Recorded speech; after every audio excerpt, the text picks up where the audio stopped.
That's what I'm talking about. Wait! Okay, now, from the beginning. Welcome to BS, Beyond Stereotypes, a podcast about lawyers using their authentic voices to change the world. I think the more you align with your authentic self, actually, I know the more you align with your authentic self, the easier life becomes and the happier you become. Because I think that the way our society is structured is to pigeonhole us in every aspect of our lives, including our professional lives. And when you start listening to your inner self, your soul, and you go in the right direction that is for you, every door starts opening and opportunities align. And it is truly a good feeling.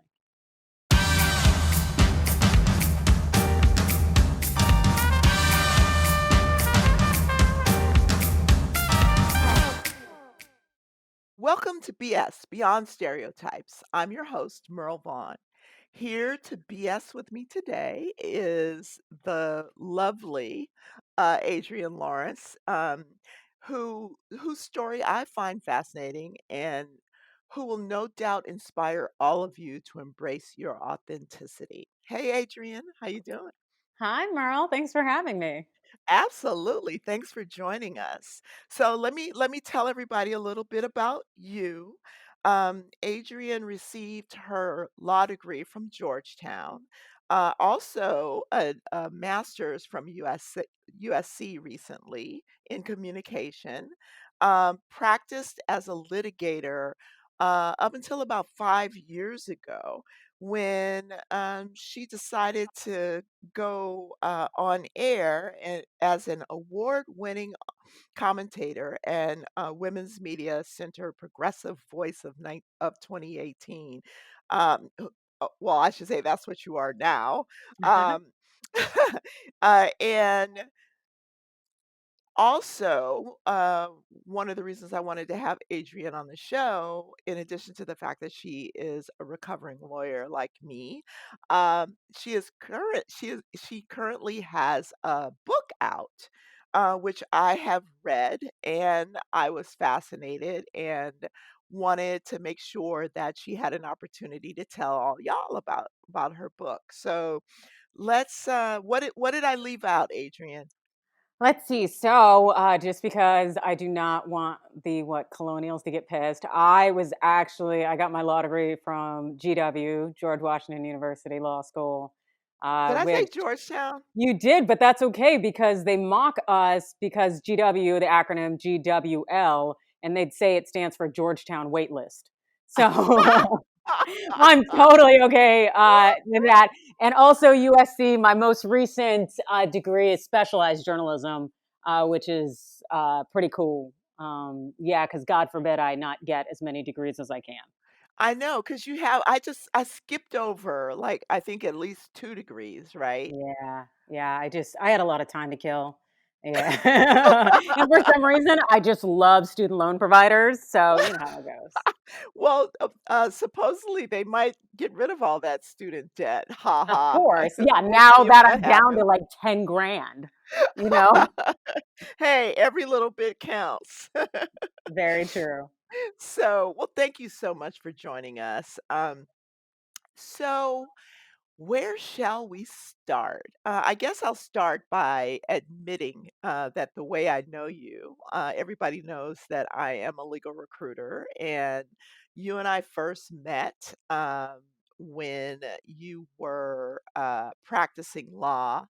I don't think I mention that you actually worked for three large law firms in the past, and we worked together on one of those firms, and so that's how you and I met and became friends. Correct. Um, so, talk to us about. I could talk all day about why I'm a recovering lawyer. Talk to us about why you're a recovering lawyer. Well, I loved practicing law in part because I love serving.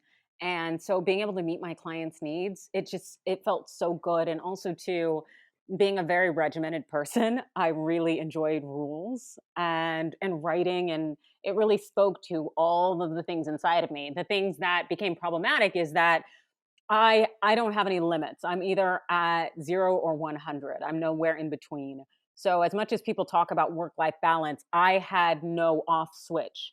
I would work on Sundays and Saturdays because I have no off switch. And it was not a way that I could live my life in a whole manner, so I have to leave it entirely because I am princess all or nothing. So I decided one day I want to do something different. Okay. And so how did you land on air commentating? So let's see. I was practicing and I knew I needed a change. So I saw a life coach and she had me do a bunch of things that really tapped into my childhood dreams. Like coloring and coloring books and talking to your parents about what you were like as a child, all sorts of things. Mm, And I realized how much I enjoyed sports. And so I also was making more time for myself outside of, the firm. And so I signed up for classes at UCLA for their extension program to do one class a night. And I would literally treat it like people treat their children, where I would say to the partner, sorry, I have class tonight, can't stay. And I would leave. I mhm, literally was, as I know the word to be now, boundaries. I was setting them. mhm, And so I ended up in class with a woman who needed help, and she said her boyfriend is trying to be a sports host, and she knew I liked sports. And so she asked me if I'd be in his reel with him. And so I went to her house one Saturday. We sat down, we filmed for his reel because he needed someone to bounce things off of. mhm. And he sent it out. And I'm just in a class, just having a good time. And then all of a sudden, I get contacted by a major sports network saying, we want you. Wow, Which is talking also about the, that being was in the one of, right time place at the right time, right? yeah, well, it's one of those reasons why they say never feature anyone else on your reel. Because And so that man does not talk to me anymore. He does not talk to me at all. That's So hilarious. God bless him. That's But yeah, hilarious.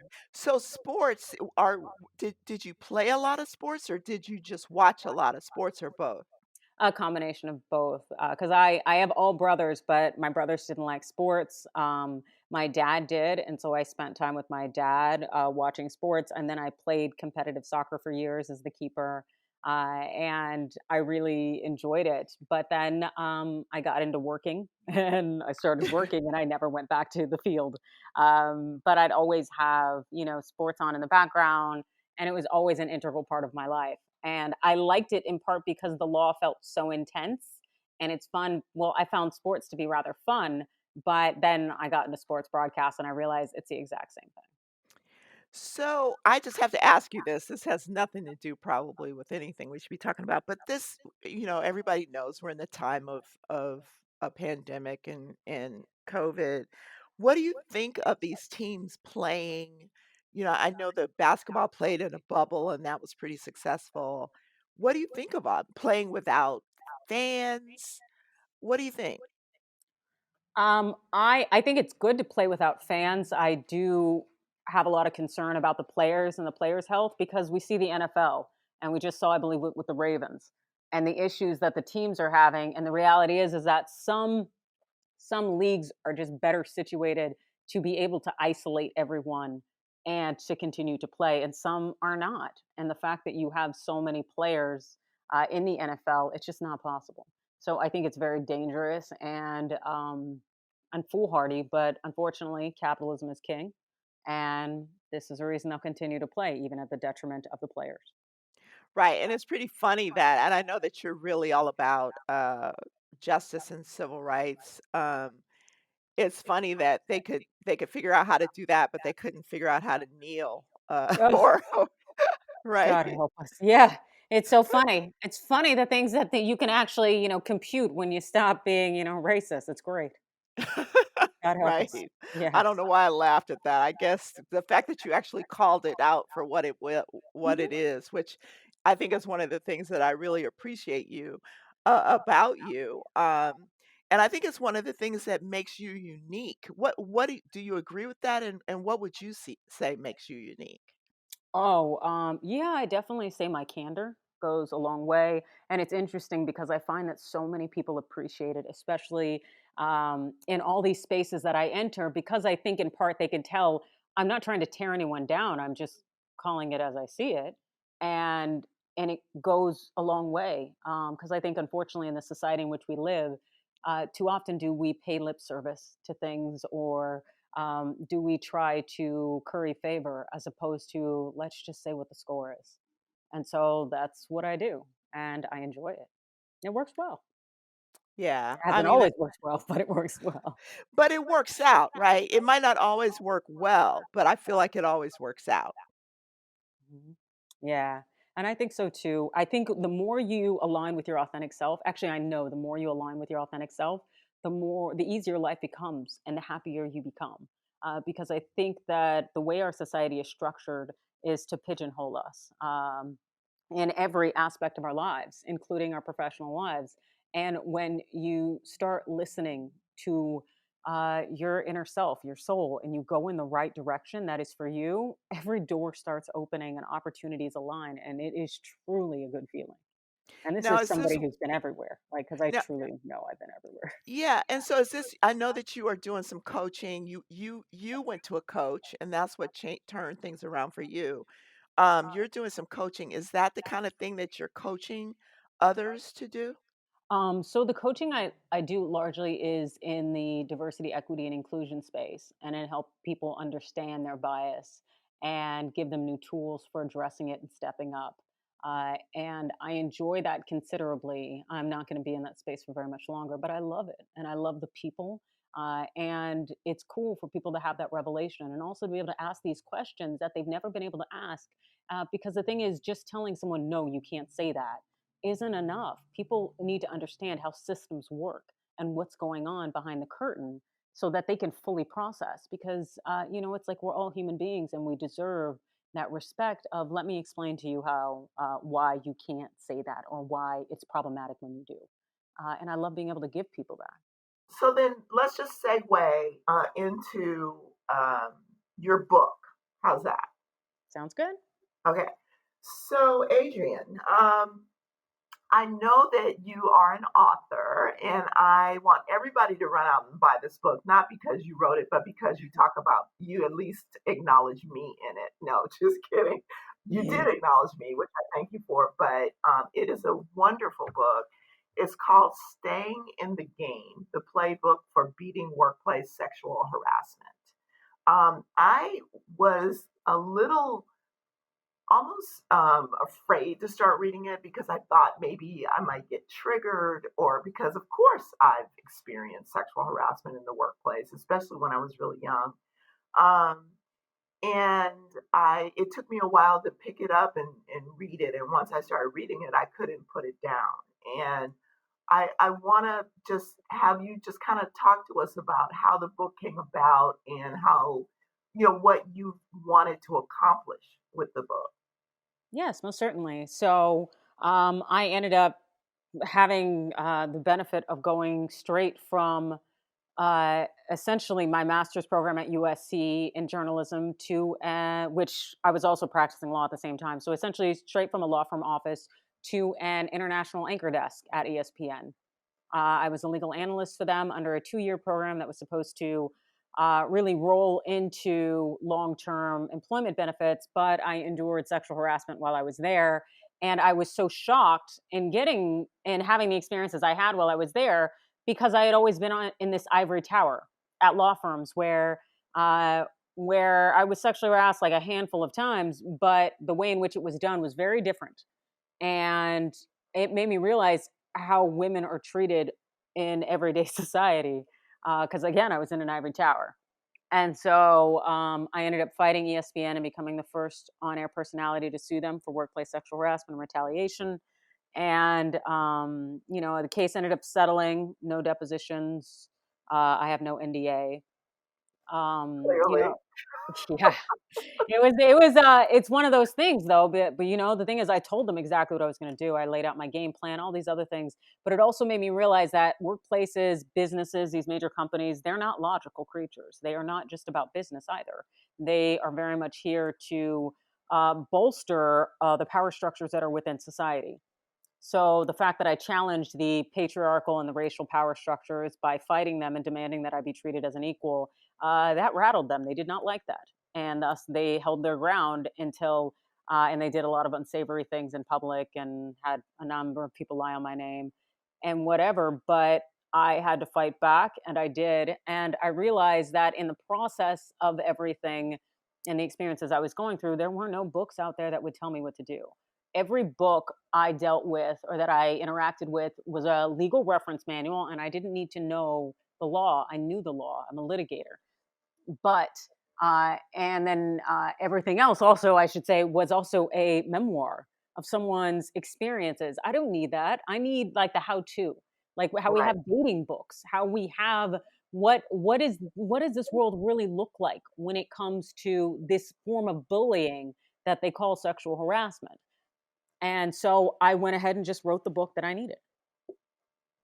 Interesting. Yeah, and it's interesting that you call it bullying because that really is what it is. And as a matter of fact, a lot of the racial harassment that goes on in the workplace, that's what it is too. You know, when you think Mhm. about microaggressions, right? I mean, I don't know if you want to tell our audience what a microaggression is, but that's I consider it bullying, just Yep. another way of trying to make somebody feel less than.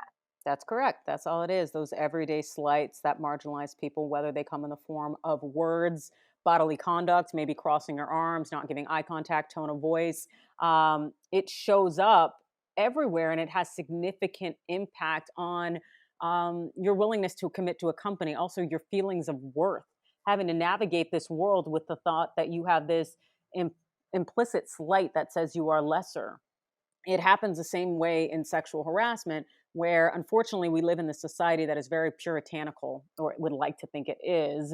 And thus, anything with the word sex to it makes people very uncomfortable. And so, sexual harassment has very much been almost segregated when really it's just gender based bullying. It's because you don't want me in the space rocking hard like the rock star I am, and thus you need to make me feel small. And you can do that by sexualizing me, or you can do that by putting me down. Come ons or put downs. And that's exactly what happens in a lot of workspaces, and women engage in it as well as men. Yep. And when people fully understand what it is, and also the ways in which you can respond to it, and also how the system will respond to it, it just research has continually shown that it makes it so much easier to psychologically overcome the situation.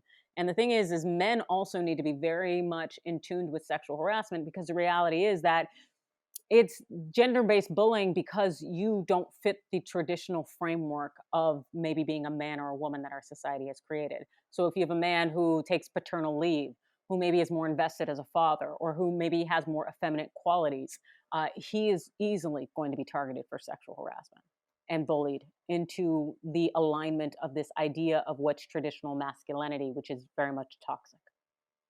Right. And you know, I agree with that 100%. The other area that I find fascinating that I think it happens to marginalize folks, whether you know whatever way that arises, is what's now called gaslighting. Hmm.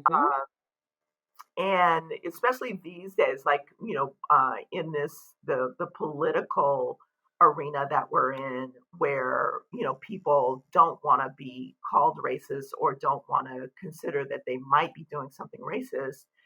I feel like you know a lot of times people in power, if you mention something that feels racist to you, they will say, "Oh, well, that's not what they meant. They didn't mean to say that. I'm sure that's, you know, they that wasn't their intention." And I just realized that's gaslighting, right? Absolutely. Yeah, because the thing is, it's what does intent matter? You know, it's like, yeah, I meant to drop the A bomb over on that country and I just hit the other country, my bad. That doesn't give you a pass. The impact is that you lost lives. And so when people focus on intent, it's a way of, number one, they get to center themselves as opposed to the impact, which would be on the Exactly. person you broke and hurt.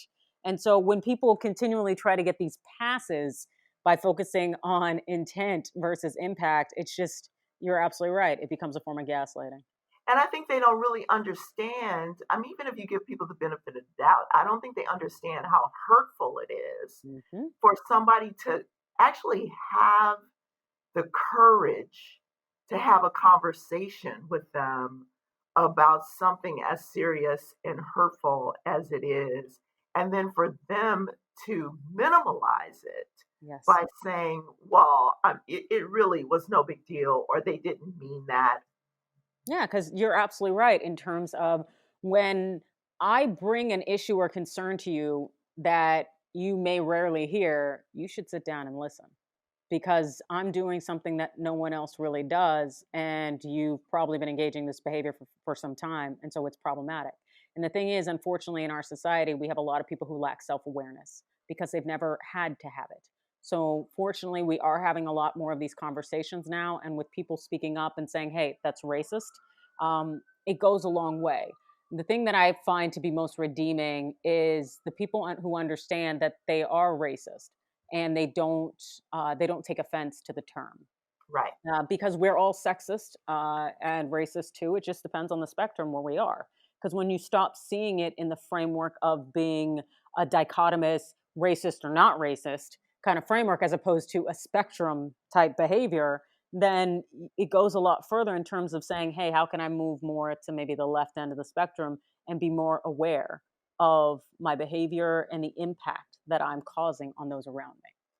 Right. I like that. It's kind of like, know thyself and recognize where you are on the spectrum.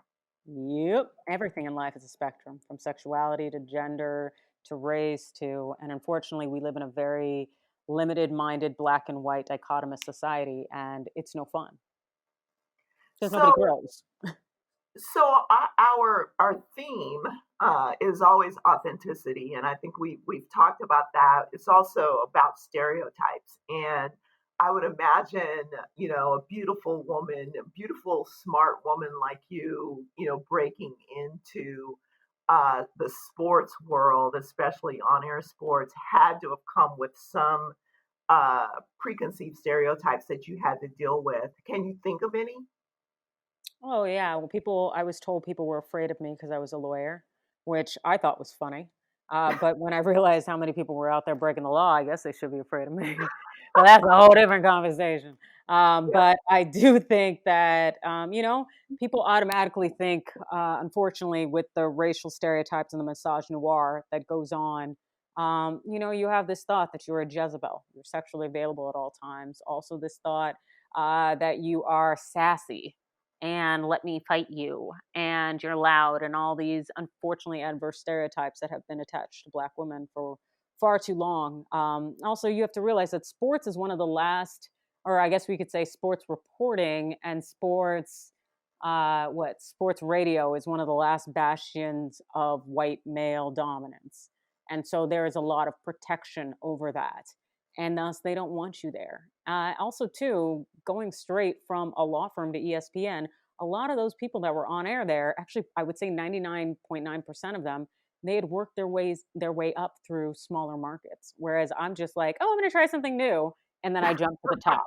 So like the amount of shade I got, every direct, and it's like also you're extremely intelligent, and you happen to be conventionally attractive, and you're well to do.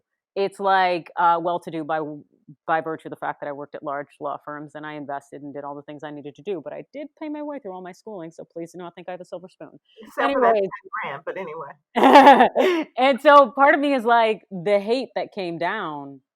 It's just unfortunate. Also, we have to consider that people in broadcast often you are judged on how you look, and when you start getting older, it's not as easy to continue to command the screen, and that's an unfortunate aspect of things. And so it's a lot of, I guess, almost superficial. And so when you also come with substance and all these other things, it's an unfortunate world in which we live in. But one thing I cannot stand and I will not stand is insecurity. And I realize that I work best in spaces where I'm not dealing with insecure people. And so now I surround myself with people who are secure, or I do not engage with them. I just don't have time. So how do you pull that off? Exactly. I think that's a great question.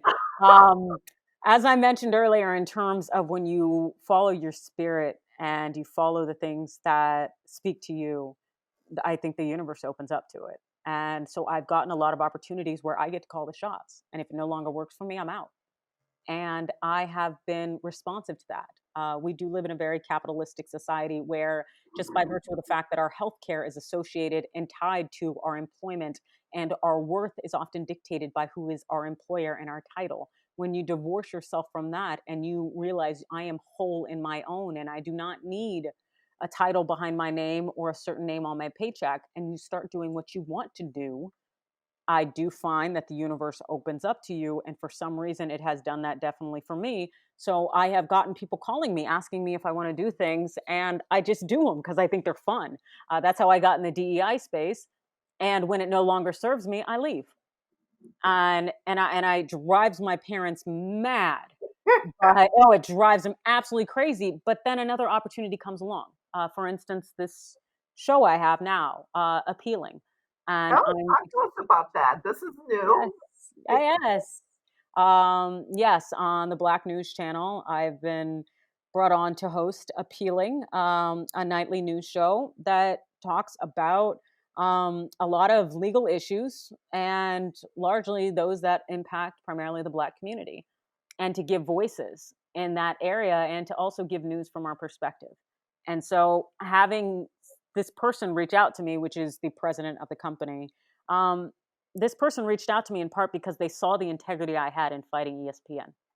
And that's the exact reason why, because they wanted host and talent who use their voice and have integrity in the process. And that was me being whole and being completely and totally honest and sincere and authentic with myself when I fought ESPN. And it has continued to pay off by virtue of the fact that that resonates with people. Because when you are true to yourself, you are doing what a lot of people are too afraid to do. And there is always going to be a market for that.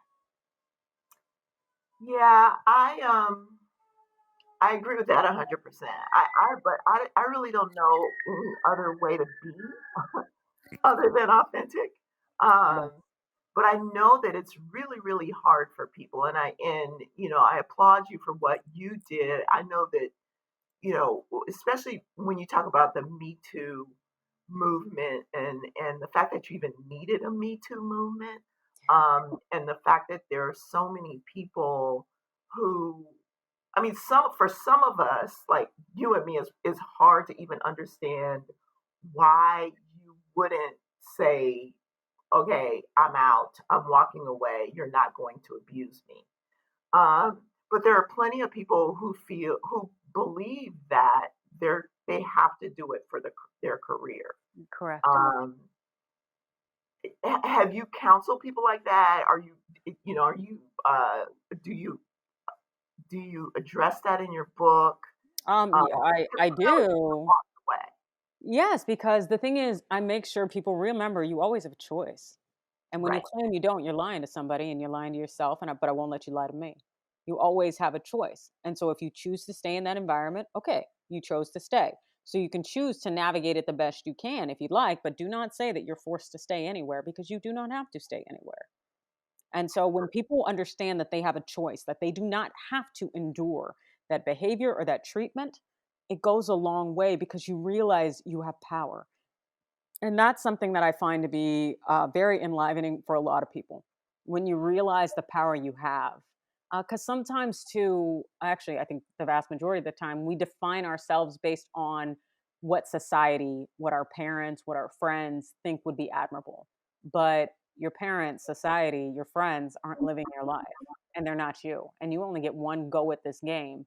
So why live a life where you feel unfulfilled? You should be doing what you were put on this earth to do. And the thing is, everybody knows what their true spirit is calling them to do and what talents they have to bring to this earth. And you can always fulfill them. Even, because I was practicing law and also going to school and doing sports broadcasts at the same time. Like, you can, anything you want, you can make happen. It's just, it depends on if you want to continue to make excuses, which you're welcome to do, but don't tell me I don't have time or I don't have anything because you can do anything you want to. And I agree with that 100%. I don't believe in excuses. I don't believe in being a victim, but I think a lot of people would think that we're harsh and Mhm. that we're being you're not being compassionate or empathetic. Although I think people who know me know that I'm very compassionate. Mhm. But so do you feel like there's a line? Um, Shucks, I don't know necessarily what you mean by that line. I don't know. I'm just unwilling to make excuses. Because if you want it, you go get it. And so I actually find it very strange when people reach out to me and they ask, how can I make this happen?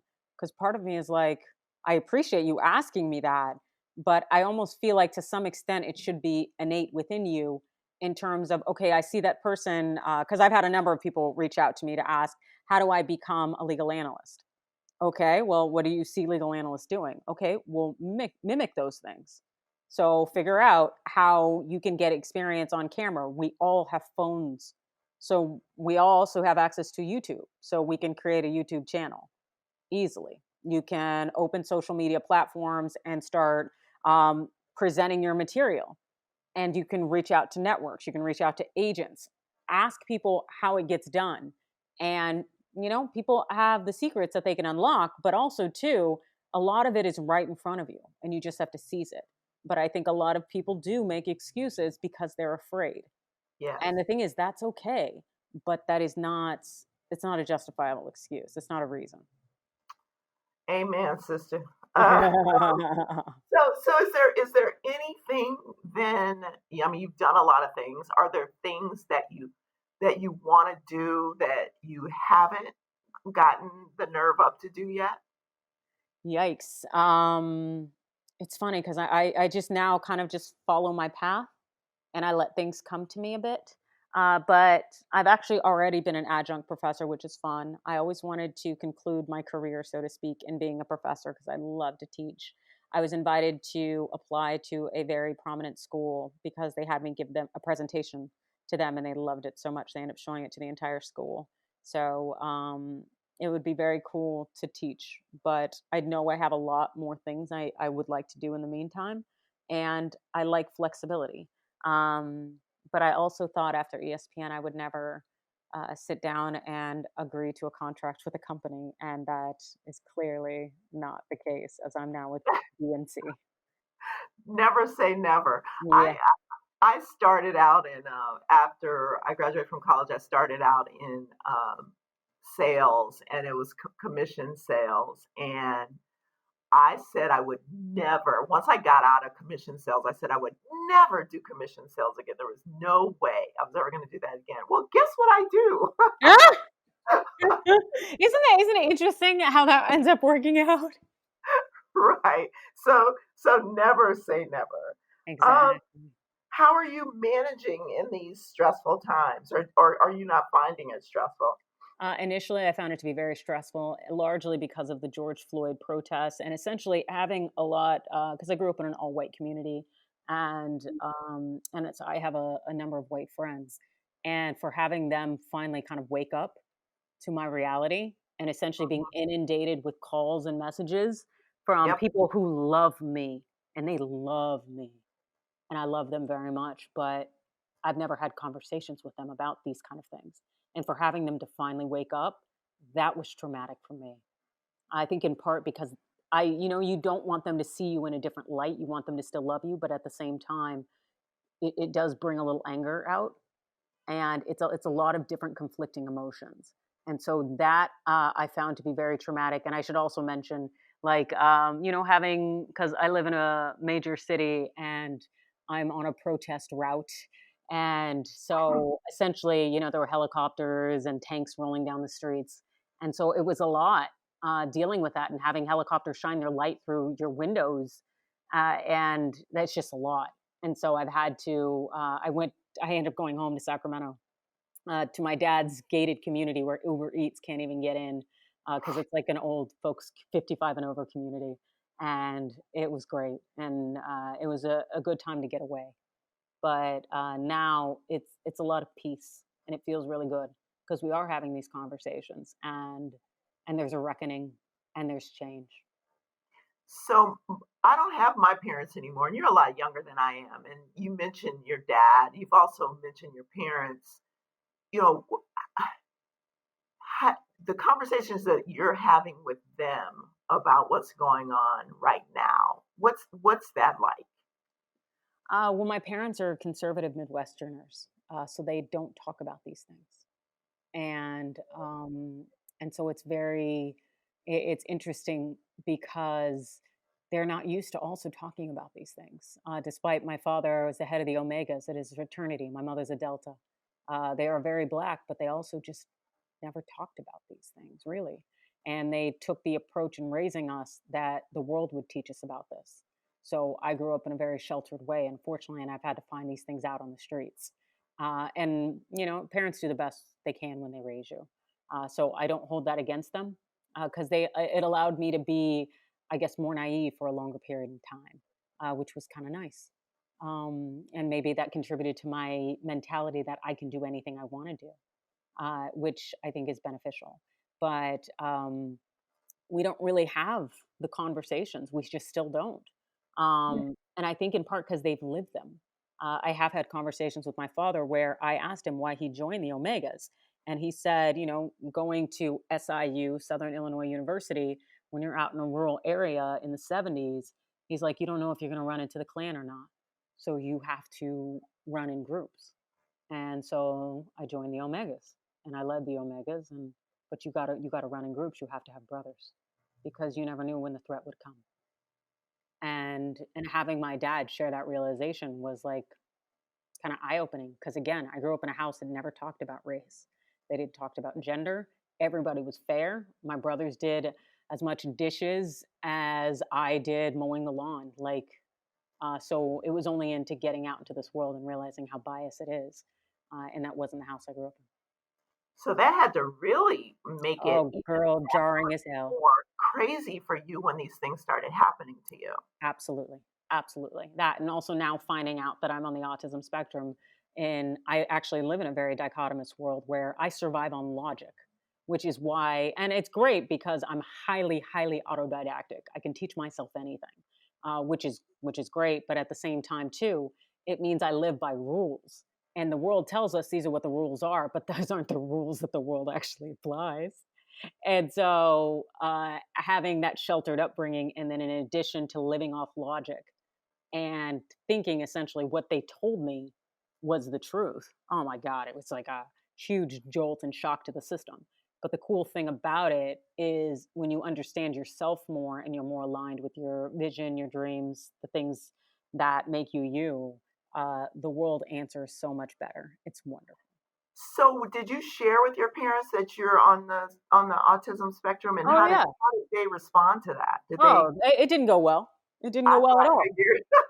And the thing is, it's odd too because part of me is like, I've skipped multiple grades. Like I have a bunch of degree. Like you've never seen me study because I never study.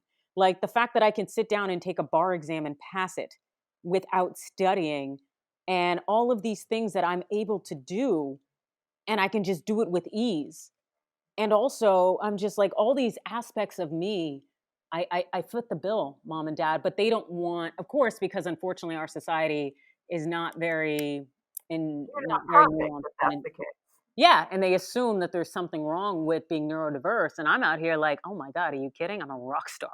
Like the things I can do, the ability to recall, everything. And I also, the thing is, when you find out more about how you operate and function, it's unbelievable because then you can not, I shouldn't say weaponize, but you can truly maximize how you work. And you are not a cog in the system, you are unique. And when you figure that out and you're honest and authentic about it, it feels so good. Well, that actually, my daughter uh, is found out when she graduated from college that she has OCD, Okay. Yeah. and and anxiety and all that, and I didn't Mhm. want to believe it. I didn't want to think about it until it got to the point where it's like I need to find you somebody to talk to about this, Yeah. and and she's brilliant. I mean, she went to Yale. She's brilliant. She can play, music by heart. I mean, all the kind of Mm. things that probably, a lot of the things that are she can do because she has OCD, right? Yes, that's right. Um, and an amazing writer and all that stuff. But I will tell you, as a parent, it is hard to accept initially because you make it about you. Hmm. You're thinking, what did I do wrong? I was a bad parent. Did it happen in the womb? Did we raise her wrong? Until you come to the like you said, you are an individual, you are who you are. And these are the things that make you unique. And Hmm. and just like you, she'll talk to anybody about it. She is open, honest. She'll tell her employer, she'll tell anybody, Hmm. Yeah, you because what you know, gonna do to me? This is who I am, and that's beautiful. If you have an issue with it, that's a you problem. That has nothing to do with me. exactly. And this is beautiful. I mean, this conversation, these are the kind of thank you so much, Adrienne. These are the kind of conversations that I want to have with people because I want people to respect themselves. I want them to feel good Mhm. about themselves. I want them to understand that their authenticity is what makes them great and how they're going to help their environment uh, be great, you Mhm. know? Yep, and to stop hiding, like, do you, be the best version of you that you can, but if you don't embrace who you are, you can't do that. And again, that's also why I do not engage with insecure people because they're only going to end up hurting me. Because people lash out when they're afraid of, you judging them or this or that, as opposed to embracing and loving yourself as you are. And that's something nobody can take away from Oh my God, that's so beautiful. So, okay, so I'm not going to, I know you're really busy because you're doing, 50, 11 things as we like to me. so. But do you have a fun or a, a story that you can share with us, share with the audience that's gonna, give them an example of, how to be authentic, but have fun Hmm. while doing it. Gosh, I really don't necessarily know what to say as much as I often ask my friends, why do you care? And I get it. Like, I still care about things. Don't get me wrong. Like, I'm not necessarily a sociopath, but I like to ask people, like, okay, great. Okay, so this is your issue. Awesome. We've identified the issue. So let's go through the steps of that and being honest about it. All right, great. Why do you care? And how would it make you feel if? And I also really impose upon people to um, ask questions more as opposed to making assumptions. There's a lot of vulnerability in questions. Like, people are afraid to admit they don't know something because our society loves to think it's all knowing. I take incredible amount of just thrill and I love saying when I don't know something, because not only is it true and authentic, but also it positions me to learn something new. And even if I do know some aspect of something, I do like to hear it from different vantage points. But the opening yourself up to learn something new, to being vulnerable, to change, to criticism, how can I get better? And it's okay to be different. It's okay to quote unquote fail and not succeed. If you want to get better, get better. Or if it's not your speed and you're not your ministry, it's not your ministry. I just think also investing in interpersonal growth, investing in the growth and understanding of the world around you, it goes far. But until you admit and realize, hey, I don't know, or I'm insecure about this, then keeping up a front, it's not going to get you anywhere. So just be honest, be open, and realize that that's a power move and that's a power play. Be a powerful person. Own yourself. And Adrienne, you are a powerful person. That just gave me goosebumps. You are a badass girl, and I Thank appreciate your taking the time to be with us. I just want to say thank you to you for being with me today, to BS with me today. you. Um, and once your show, tell us the name of the show again. So my show name is Appealing, and it's on the Black News Channel. And that will be available via your cable network provider. Also, there will be streaming capabilities, which is cool. And also, if you're looking to pick up my book, which is a very easy and fun read, as Merle can attest, it's "Staying in the Game: The Playbook for Beating Workplace Sexual Harassment." Awesome. Well, thank you so much. And thanks to everyone for listening.